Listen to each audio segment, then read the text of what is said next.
Houthis desdenha dos Estados Unidos e garante que nenhum dos seus ataques ao menos feriu as suas posições no Iêmen. Vai lembrar que um ataque dos Houthis que aconteceu ontem atacou também uma embarcação que carregava produtos brasileiros direcionados ao Irã. Brasil que nesse momento, pelo menos na parte da Marinha, comanda uma operação de segurança, se é que a gente pode colocar assim, na região do Mar Vermelho. O que será que isso significa para o Brasil?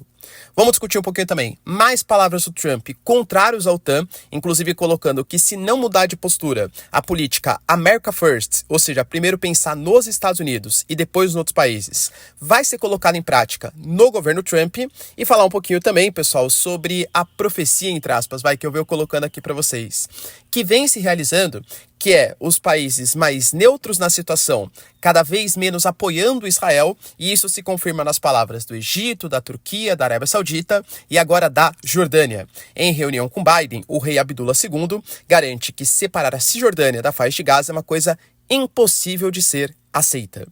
Para finalizar, pessoal, falar um pouquinho também sobre a questão dos russos. A gente tem a Rússia emitindo um mandado de prisão contra a primeira-ministra da Estônia. Será que, de fato, a Rússia pode prender a chefe de governo de um país que já foi membro, inclusive, da União Soviética?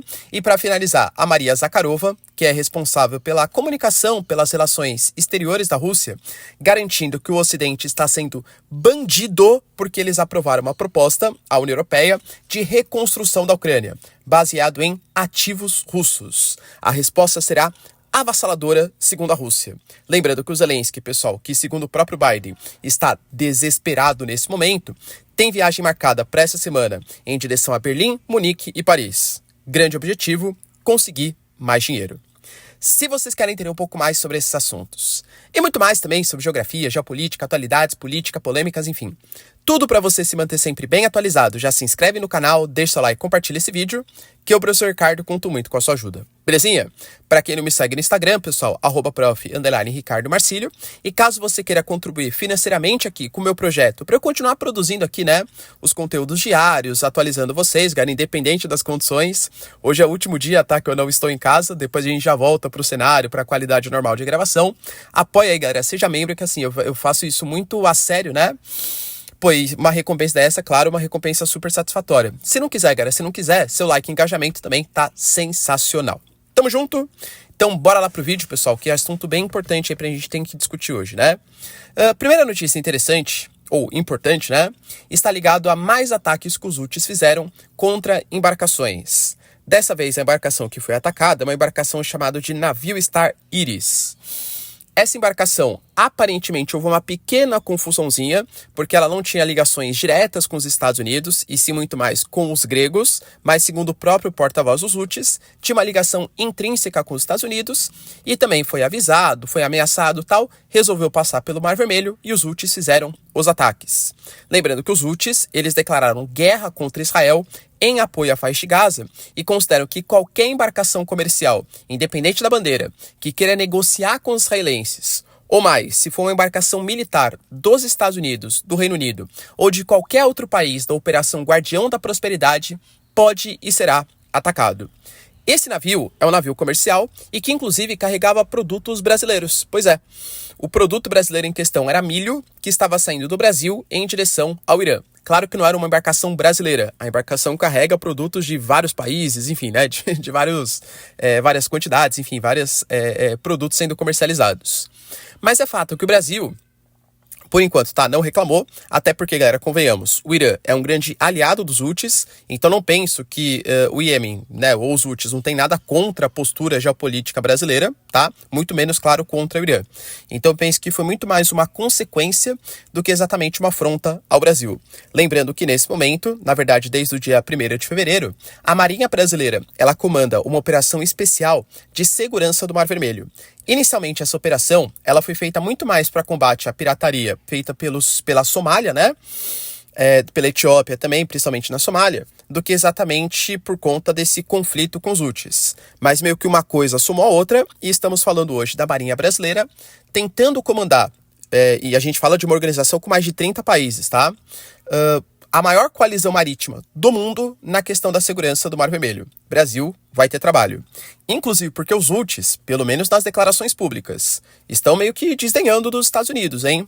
O porta-voz também, a liderança Houthi, garantiu que todos os ataques que foram feitos pela Operação Guardião da Prosperidade, principalmente os ataques do Reino Unido e dos Estados Unidos contra o território do Iêmen, lembrando que o Iêmen não é inteiramente controlado pelos Houthis, mas é um país que passa por uma guerra civil e tem a sua capital Sanaa comandada pelos Houthis, tudo tal, todos os ataques não surtiram nenhum efeito. Foram ataques muito frágeis que supostamente eram contra pontos militares, lançamento de mísseis, de drones, só que os americanos e os ingleses estão atacando os terrenos baldios, porque a inteligência do Iêmen consegue prever esses ataques e impedir que eles sejam realizados. De novo, né? Esse tipo de declaração, em meio à campanha eleitoral, o Biden já está com alguns problemas relacionados à sanidade mental, comentamos sobre isso.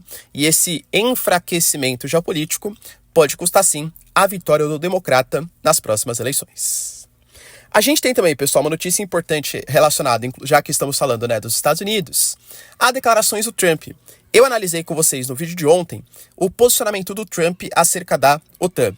Ele disse que enquanto era presidente dos Estados Unidos, tá? Estava conversando com um chefe de governo, ninguém sabe exatamente qual que é, e esse chefe de governo perguntou o que aconteceria se um país que pertence à OTAN, mas estivesse inadimplente, ou seja, não estivesse pagando a sua mensalidade, mas vamos colocar, para pertencer à organização, o que aconteceria com esse chefe de governo. No final das contas, ele falou que os Estados Unidos não defenderia esse país e, aliás, até incentivaria que algum tipo de ataque dos russos fosse feito contra esse país em questão. Lembrando que ele também já falou no passado sobre a não pertencimento à OTAN, vamos colocar assim. Ele já tinha falado no passado que ele tem certeza que caso algum país ataque os Estados Unidos e os Estados Unidos, sendo membro da OTAN, pedisse ajuda dos outros membros da OTAN, os outros não ajudariam. Então ele vem dando pancada na OTAN, falando que incentivaria a Rússia a fazer ataque contra algum membro, claro, desde que fosse inadimplente, né?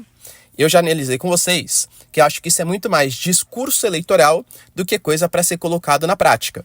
Mas isso gerou diversas reverberações negativas dos democratas, é esse cara que vocês querem colocar na presidência, um cara que quer incentivar a Rússia, dentro do próprio Partido Republicano, lembrando, pessoal, que um partido não tem um pensamento único, um pensamento uníssono, claro, e críticas tanto do Stoltenberg, da União Europeia, enfim, e, cara, talvez reforce a preocupação, enfim, de o desenvolvimento de um exército comum da Europa, ou seja, uma espécie de OTAN, vamos colocar assim, sem Canadá e sem Estados Unidos.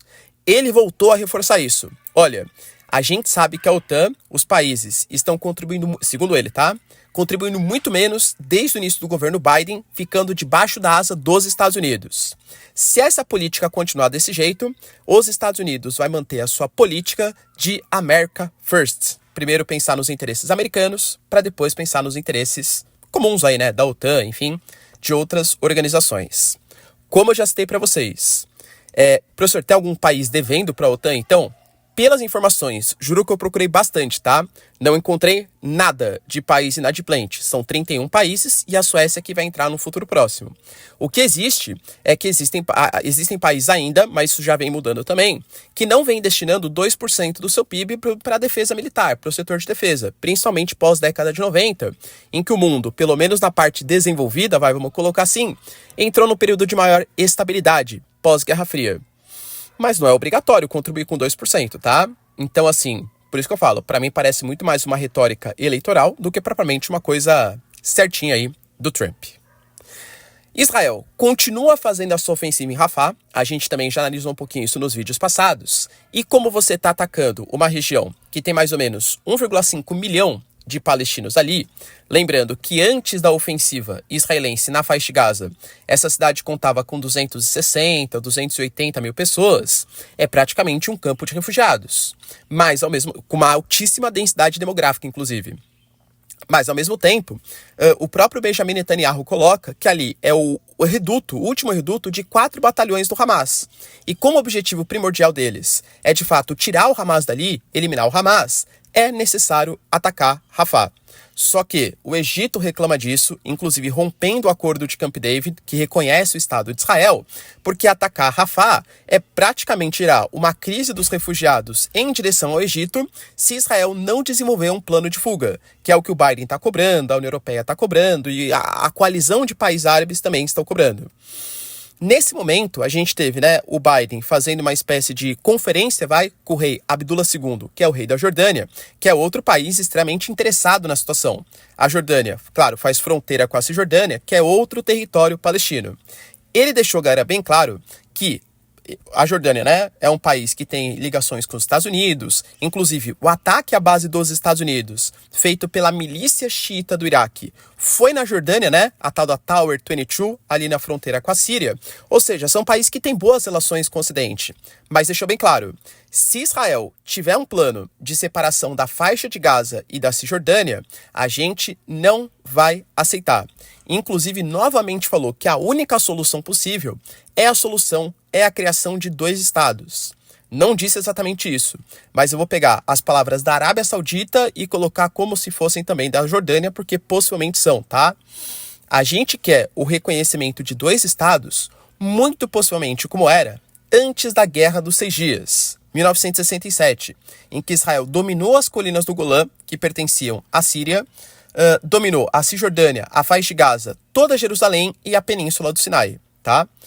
A Península do Sinai foi devolvida, Jerusalém ainda continua sob os domínios israelenses, Cisjordânia e Israel também, A gente sabe que na Cisjordânia é um pouco mais complexo, tem os vários anexos, tudo tal. E a própria região das colinas do Golã também é uma área de disputa até hoje com a Síria, entre Israel e Síria.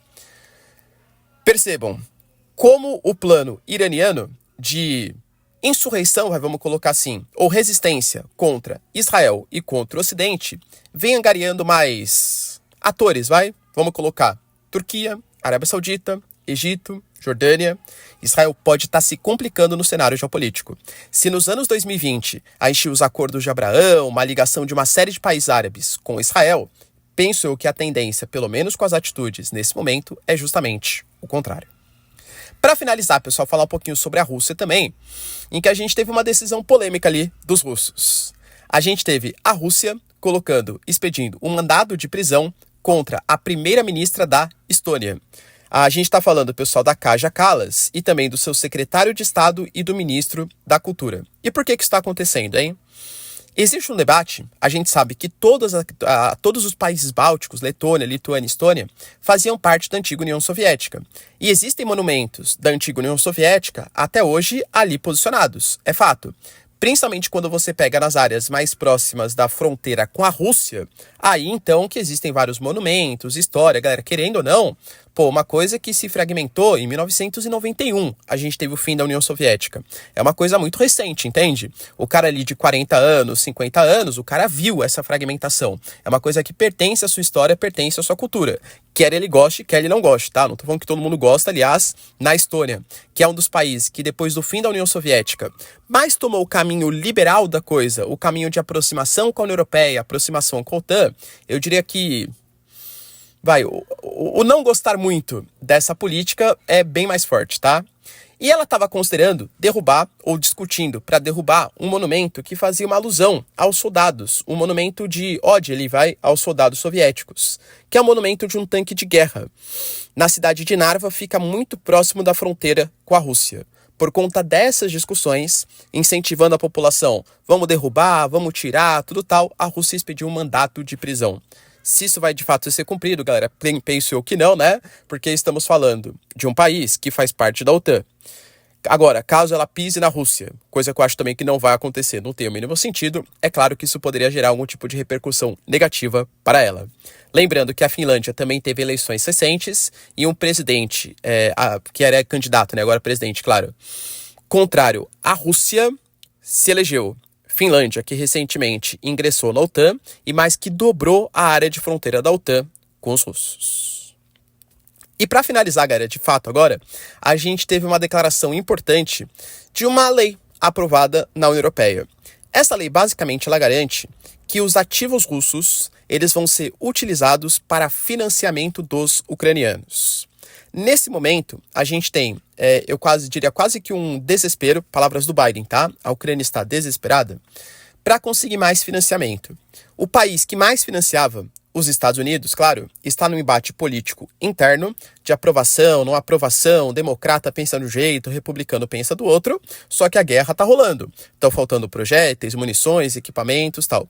Então penso eu que o Zelensky, ele não pode ficar esperando isso, então ele está desesperado para que a União Europeia supra as demandas de financiamento que os Estados Unidos não vem conseguindo suprir. É isso.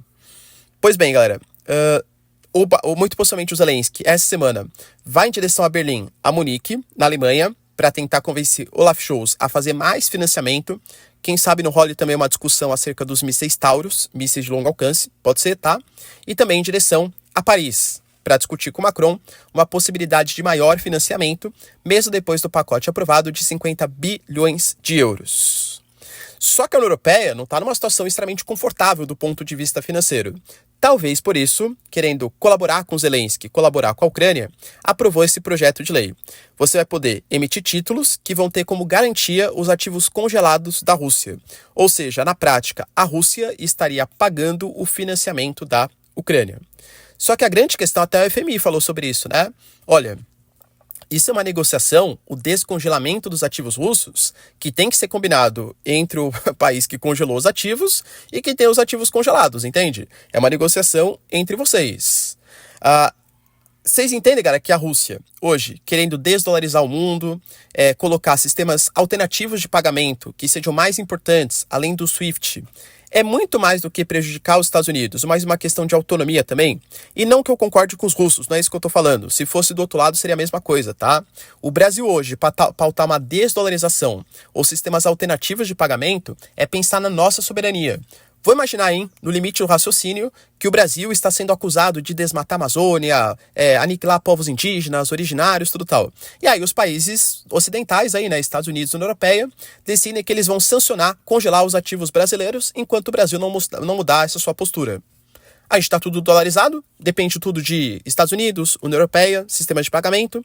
Então não é que eu defendo o fim da dolarização. Jamais. O dólar é a moeda mais importante, a mais comercializada no mundo. Eu defendo variações. Se o Brasil dependesse completamente do yuan, ou do rublo, ou de qualquer moeda, galera, que fosse 100%, ou 90%, ou 80% de dependência, eu também defenderia a alternância, né? Ou seja, mais diversificação ali dos ativos. Voltando ao caso da União Europeia, a Rússia viu isso com péssimos olhos. A própria Maria Zakharova falou, olha, o que está acontecendo com a gente é que estão nos roubando. E já que estão nos roubando, a gente vai tratar como se fosse bandidos, como se fosse um roubo. As consequências serão gravíssimas.